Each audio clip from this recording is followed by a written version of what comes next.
Welcome back to my YouTube channel Sumit entertainment. My name is Sumit और अभी मैं आप लोगों के साथ डिस्कस करने वाला हूँ नेम टर्निंग जो टाटा मोटर्स का है और व्हाट्सएप में यह एप्लीकेशन आते रहता है, तो आप भी इसे भर के वहाँ एग्ज़ाम देने के लिए जा सकते हैं। तो मैं वहाँ गया हुआ था, ये वाला एप्लीकेशन मैं आपको दिखा रहा हूँ, साइड में आपको दिख रहा होगा, देखिए, ठीक है। तो इसी को मैं भर के वहाँ गया हुआ था। तो वहाँ क्या हुआ, क्या प्रोसेस हुआ, सारी चीज़ मैं आपको कंप्लीट डिटेल बताऊँगा, ठीक है। तो चलिए इसे मैं आपको कंप्लीट सही तरीके से आपको बताऊँगा कि मैं वहाँ गया हुआ था तो वहाँ किस प्रकार क्या क्या हुआ, सारी चीज़ें।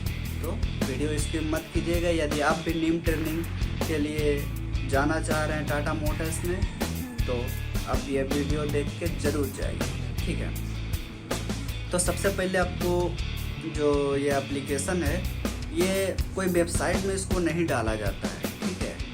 तो वहाँ जो स्टूडेंट ट्रेनिंग कर रहा है तो उसको ये एप्लीकेशन व्हाट्सएप में दिया जाता है और कहा जाता है कि आप अपने फ्रेंड्स या फिर कोई आपका रिलेटिव है तो आप उसे भेज सकते हैं। तो इसी तरह से एक दोस्त मेरा भी वहाँ पर काफ़ी दिनों से काम कर रहा था, तो उसके तहत मुझे ये एप्लीकेशन मिला था, ठीक है। तो इसे मैं भरा और बड़ी खुशी से मैं गया हुआ था, ठीक है, कि ट्रेनिंग करूँगा बोल के, ठीक है।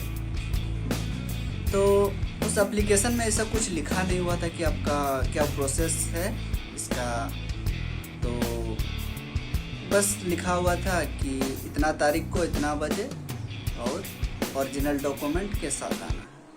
तो मैं उस दिन सही टाइम पे गया हुआ था, ठीक है। बहुत सारे लोग वहाँ आए हुए थे। तो उसके बाद जैसे टाइम हुआ हम लोग का 8:30 बजे का था, तो 8:30 बजे वहाँ का गेट खोल दिया गया और गेट से जैसे आपको वहाँ एंट्री मिलेगा, ठीक है, जैसे आप वहाँ एंट्री कीजिएगा आपको वहाँ लाइन में खड़ा होने के लिए कहा जाएगा। फिर एक सर आएंगे, फिर वो सबको एक एक करके पूछेंगे कि आप ITI से हो या डिप्लोमा से, ठीक है। मैं ITI से हो या ISC से, मतलब इंटर में ISC होना चाहिए, डिप्लोमा नॉट अलाउड, ठीक है।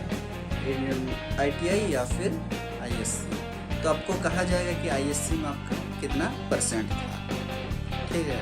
आप अपना परसेंट बता दीजिएगा। उसके बाद आपको आगे लाइन में खड़ा होने के लिए कहा दिया जाएगा। आप लाइन में उधर खड़ा होइएगा, फिर आपको उधर एक रूम में लेके जाया जाएगा। फिर वहाँ रूम में आपको बारकोड स्कैन करने के लिए कहा जाएगा, ठीक है, जिसमें जो एप्लीकेशन फॉर्म भरे थे वही वाला एप्लीकेशन फॉर्म आपको फिर से भरना पड़ेगा, ठीक है। सारे चीज़ भर लेने के बाद आपका होगा एग्ज़ाम, ठीक है। एग्ज़ाम का फॉर्म भरिएगा तो वहाँ पासवर्ड आपको बताया जाएगा, तो पासवर्ड डालने के बाद आपका एग्ज़ाम होगा, ठीक है। इसमें आपको कुछ नहीं बताया जाएगा कि एग्ज़ाम का वैल्यू है या नहीं है, माइनस मार्किंग है या नहीं है, कोई टाइम लिमिट नहीं, कुछ नहीं। एग्ज़ाम स्टार्ट होगा, आप एग्ज़ाम दीजिए। जैसे आप एग्ज़ाम दीजिएगा फिर आपका करीबन 45 मिनट के बाद आपको टाइम आपका एनअप बता दिया जाएगा, आपको सबमिट करना है। सबमिट करने के बाद उसका कोई आपको रिजल्ट वगैरह कुछ नहीं दिया जाएगा। फिर आपको आपका डॉक्यूमेंट वेरिफिकेशन होगा, ठीक है। तो डॉक्यूमेंट वेरिफिकेशन ऐसा नहीं है कि आपका तुरंत आपका देख के कर ले रहा है, वैसा कुछ नहीं है, ठीक है। आपको बैठा के रखेगा, एक आदमी को बुलाएगा, एक आदमी का कम से कम 10-15 मिनट आपसे ले लेगा, ठीक है। आपका डॉक्यूमेंट देखेगा, उसका बारकोड स्कैन करेगा। मैट्रिक का मार्कशीट और इंटर का मार्कशीट आपको कंपलसरी लेके जाना है। यदि आप ST और SC हैं तो आपका कास्ट सर्टिफिकेट भी लगेगा, और मैट्रिक और इंटर का आप ओरिजिनल सर्टिफिकेट लेके जाइए। आपका वो सबमिट नहीं लेगा, बस आपका वो बारकोड स्कैन करेगा और पता लगाएगा कि बस ओरिजिनल है या नहीं, ठीक है। आपका कोई चीज़, कोई डॉक्यूमेंट आपका जमा नहीं लेगा।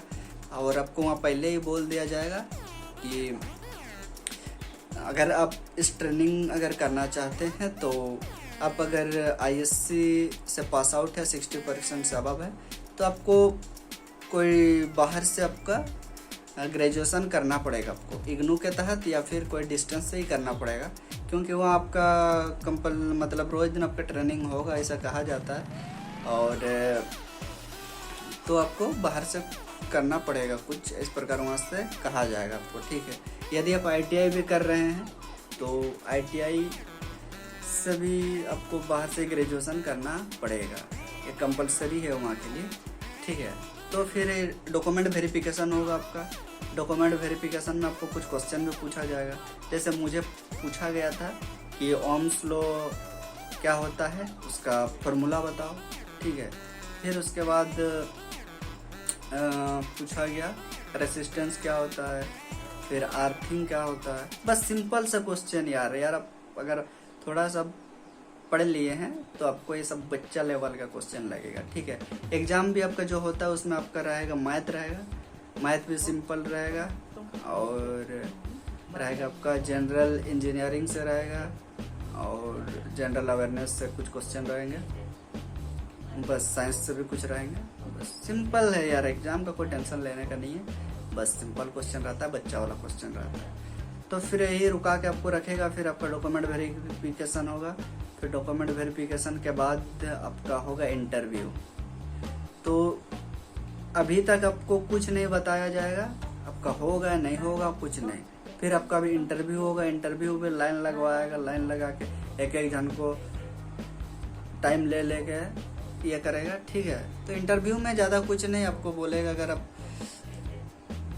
ISC से हैं तो ISC लेवल का आपको क्वेश्चन 3-4 पूछ लेगा। फिर आप अगर आप ITI से हैं तो टेक्निकल का कुछ क्वेश्चन आपसे पूछा जाएगा, ठीक है। और वो क्वेश्चन आप जवाब दे दीजिए या नहीं दीजिए, उसके बाद आपको बारकोड स्कैन करने के लिए दे देगा, ठीक है, ये व्हाट्सअप का। फिर कहा जाएगा कि आपका व्हाट्सअप पे मैसेज आएगा ज्वाइनिंग का, तो उसमें आप आइएगा। तो उसके बाद फिर आपका शायद और एक बार इंटरव्यू होगा, ठीक है। तो यही प्रोसेस है। और इसमें यदि आप डिप्लोमा किए हुए हैं, ISC के बाद डिप्लोमा किए हुए हैं, तो आप वहाँ पर अगर जाते हैं ट्रेनिंग के पर्पज़ से, अभी जैसे अभी बहुत सारे स्टूडेंट अभी डिप्लोमा कंप्लीट कर लिए हैं, तो आपको भी ये एप्लीकेशन के बारे में, नीम ट्रेनिंग के बारे में आपको कहीं से पता चल गया और आप जाना चाहते हैं, तो ध्यान रखिएगा, अगर आप डिप्लोमा के होल्डर हैं तो वहाँ गलती से भी, भूल से भी आप इंटरव्यू में या फिर आपका इंट्रोडक्शन में पॉलिटेक्निक मत बोलिएगा, ठीक है। आप ISC बोलिए, या फिर आप ITI से जा रहे हैं तो ITI बोलिए, या फिर ISC। भूल से भी आप डिप्लोमा मत बोलिए, क्योंकि यह जो प्रोग्राम है वो डिप्लोमा के लेवल का प्रोग्राम है। आपको यहाँ पर लिखा हुआ है कि 3 ईयर का डिप्लोमा इन मैन्युफैक्चरिंग का सर्टिफिकेट दिया जाएगा, तो आप वहाँ पर अगर डिप्लोमा बोलिएगा तो आपको नहीं लेगा। मैं डिप्लोमा होल्डर था और ISC क्या हुआ था, तो फॉर्म में मैं ISC बोल के गया, फिर जब इंट्रोडक्शन हुआ तो मुझे क्या पता था कि डिप्लोमा वाला को छांटेगा, ठीक है। तो मैं डिप्लोमा वहाँ बता दिया। फिर जब इंटरव्यू हुआ उस टाइम मुझे कहा गया कि आप डिप्लोमा वाले हैं, तो मैंने कहा हाँ, तो क्यों करना चाहते हो। मैंने कहा कि टेक्निकल स्किल डेवलप करने के लिए। तो कहा गया कि अच्छा ठीक है, देखते हैं डिप्लोमा वाला के लिए अब दोबारा डिप्लोमा, ये आपका दोबारा डिप्लोमा हो जाएगा। तो इस प्रकार करके मुझे रिजेक्ट किया गया, ठीक है। तो इसमें कोई अफसोस वाली बात नहीं है भाई, वो 10,000 वाला ये था, ऐसे मैं फ्री था इसलिए गया हुआ था, और उसमें कोई दिक्कत वाली बात नहीं है। लेकिन जब टेक्निकल स्किल है जो आदमी करना चाह रहा है, तो उसको छांटने का कोई ज़रूरत है नहीं, है ना। तो ये सब बस आपका करियर ख़राब करने वाला ये सब है, ठीक है। ये कोई बंदा जाता है 3 महीना से ज़्यादा टिकता नहीं है, वहाँ पर छोड़ देगा, ठीक है। तो ये सब का कोई गारंटी नहीं है भाई कि आपको वहाँ पर 3 साल रखेगा, उसका कोई वैल्यू है नहीं है, सर्टिफिकेट देगा नहीं देगा, 3 साल बच्चा टिकेगा, ऐसा कोई गारंटी नहीं। आज तक आप कभी नहीं सुने होंगे कि कोई बच्चा वहाँ 3 साल टिका है। जब आप वहाँ जाके बात कीजिएगा, या फिर जमशेदपुर में कोई आपका रहता होगा, इससे रिलेटिव इन्फॉर्मेशन रखता होगा, तो आपको पता चल जाएगा, ठीक है। उन सब जानकारी ले लीजिए, आपको सही तरीके से बता देंगे, ठीक है।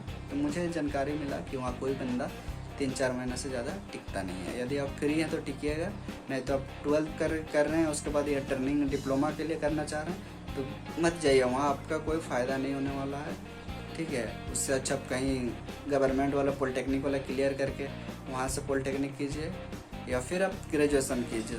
ये नीम ट्रेनिंग एकदम बकवास है भाई, एकदम फालतू में यहाँ मत जाइएगा, ठीक है। क्योंकि इसका वैकेंसी आपका निकल रहा है 4-5 महीना हो गया, ये वैकेंसी निकले रहा है, हर सप्ताह में 3 बार निकलते रहता है। और आपका यहाँ से बोलता है, हम लोग के बैच में गया हुआ था 70 आदमी आसपास, उसमें से कुछ नहीं बताया गया कि कितना का सिलेक्शन होगा नहीं होगा। और जो पहले के स्टूडेंट मतलब वहाँ इन्फॉर्मेशन जो रखते हैं वो बोल रहे थे कि केवल 24 का होगा, लेकिन आपको कुछ जानकारी आपको वहाँ देगा नहीं। जब इसका सिस्टम है इतना बिगड़ाल है, कुछ आपको इन्फॉर्मेशन मिल नहीं रहा है, तो फिर आप अपना फ्यूचर इसमें कैसे देख सकते हैं। इसीलिए 12 के स्टूडेंट भूल से भी यहाँ मत जाइए डिप्लोमा करने के लिए। आप दूसरा आप ग्रेजुएशन लेवल पे जाइए या फिर आप जो निकलता है SBT के थ्रू, जब JUT हो गया उसके थ्रू जो निकलता है डिप्लोमा का, वो एग्ज़ाम क्लियर करके आप डिप्लोमा कर सकते हैं, ठीक है। तो यही है गाइस, और इन्फॉर्मेशन आपको सही लगा तो चैनल को सब्सक्राइब कीजिए, और यहाँ के बारे में जैसे इन्फॉर्मेशन मिलते जाएगा मैं आपको बताते जाऊँगा। लेकिन इस नीम ट्रेनिंग में भूल से भी मत जाना।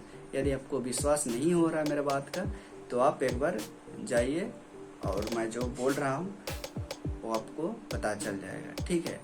और वहाँ पर आप अगर जा रहे हैं तो खा पी के जाइएगा, क्योंकि वहाँ आपको कोई कैंटीन का व्यवस्था वगैरह नहीं है, टॉयलेट बाथरूम कुछ नहीं है भाई, तो आपको भूखे दिन भर रहना पड़ेगा, इसलिए खा पी के जाइएगा। और अब देखिए वहाँ पर क्या होता है, मैं जो बोल रहा हूँ ये सही है कि नहीं इसका भी आप पता लगा सकते हैं, ठीक है। तो ठीक है गाइस, और इस प्रकार का इन्फॉर्मेशन मिलेगा मैं आपको बताते रहूँगा। तो आज के लिए बस इतना है। Thanks for watching.